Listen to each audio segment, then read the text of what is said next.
You pushed her! Liar! You just wanna be me. What is happening?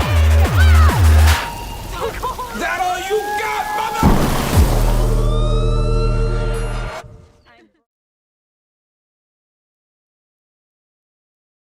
A group of friends and a middle-aged man gather at one of their homes, a wealthy, sizable place for some drinks, fun and shenanigans. When a storm hits, the power goes off, the fun turns to disaster, and the bodies and paranoia start mounting up. Bodies, Bodies, Bodies is at times fun and entertaining, at times unsettling and uncomfortable, and most of the time intriguing. It's a movie that blends comedy with horror, along with a healthy dose of satire and social commentary, but it rarely succeeds in handling these elements on an individual level, resulting in an ambitious, entertaining but flawed movie. The movie only has 7 characters, with all but one of them being young adults, with each one of them being some degree of woke, aware and at times hypersensitive to their own and each other's feelings. The cast is at times both the best and worst thing about the movie. The acting is great across the board, with each actor bringing a unique personality to their roles. Every character is fully fleshed out. Throughout the movie, we learn about their likes and dislikes, their hobbies and interests, and their relationship with each other. This all helps to establish a risk of loss when the bodies start to appear. The problem is that a lot of these characters are very unlikable, with personalities that seem designed to aggravate and trigger emotional responses. Often, conversations in the movie fall into screaming arguments, making for a frustrating experience. As the movie progresses though, the characters start to fall into more typical horror tropes and roles. Their fear takes over and they become much more relatable and likable. It also helps that as the movie progresses, we learn more about them and their relationships, helping establish them further. As a result, the characters, perhaps intentionally, do not give the viewers a good first impression. Not helping this is the fact that the movie takes a while to really get going. The game played by the main cast does not begin for some time, and then the bodies start to drop sometime after that. The movie is 50% setup and 50% fallout. The first half of the movie is a little slow and not all that entertaining thanks to the annoying characters. The second half is much better, with more comedic moments, more energetic elements, and a lot more style in terms of presentation. On paper, Bodies, Bodies, Bodies is a very typical murder mystery whodunit slasher flick.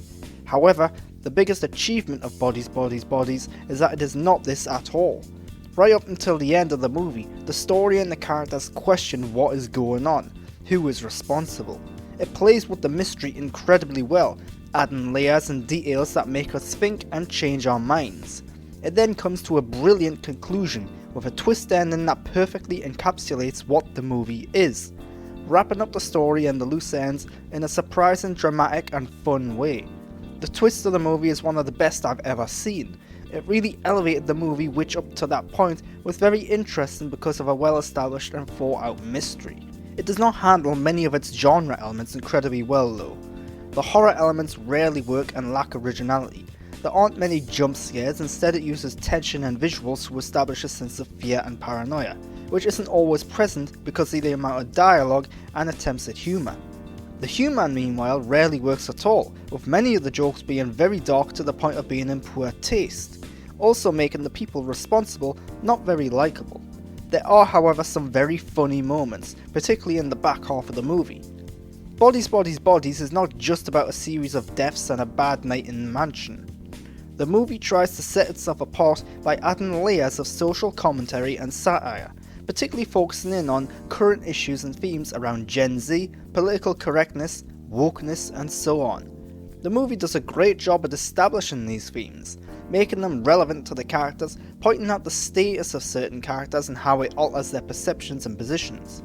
The problem is that the topics and themes on display are presented in a basic way and often seem forced in for the sake of adding depth to a movie that otherwise has no depth. With further exploration of the themes beyond just pointing them out and applying them to the characters, the movie may have succeeded more in its goals. What does elevate the movie is its direction and cinematography. The entirety of the movie takes place in the mansion. There are only so many rooms available, and the filmmakers do a good job at providing some variety and location throughout the movie. by altering the lighting, the framing and editing of the shots and takes. When the power goes down, much of the movie takes place in darkness, with bright torches and neon lighting being the only source of light. It helps add to the tension and establishes a sense of claustrophobia. One weakness is that the mansion often seems to change size throughout the movie to suit whatever is happening at the time. For example, when things start happening, the characters are spread out, emphasizing the scale, but when the bodies start to fall, characters can traverse what should be a large environment very quickly. It's a little inconsistent, a little confusing, but ultimately a very minor gripe. Bodies, Bodies, Bodies is at times fun, especially once the movie kicks into gear and the main mystery starts. The characters are well realised and acted, but they take a long time to warm up to, and the horror and comedic elements rarely work. The movie does end brilliantly though, with one of the best twists I've seen in a long time, and the movie is presented in a stylish way too.